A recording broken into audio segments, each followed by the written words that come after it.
كنت بشوف نظرة إشفاق في عين أي حد أحاول أوضح له أنا بشتغل إيه وبعمل إيه، وده يمكن لأن برضو ما فيش مسمى وظيفي واضح بيحكم الموضوع. وأنا أظن أغلبنا أو يمكن أنت شوية شغال في اللي أنت درسته، يس.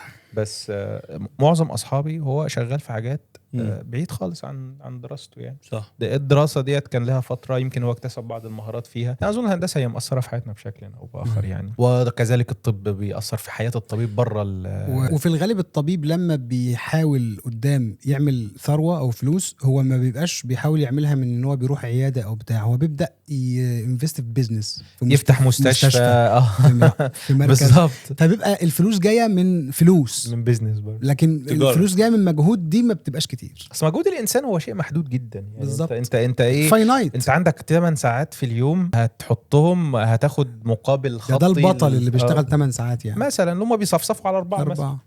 ففكرة ان افضل استثمار يجيب لك عائد من عدد الساعات ده مش هي الوظيفة العادية المستبدلة. وده عشان برضو ما يتفهمش في السكة التانية بتاع، عارف مش توضيح الواضحات. لا اللي هو ايه يقول لك خلاص يبقى كده الوظائف ما عادش ليها لازمة ولازم كلها يبقى انتربرنورز.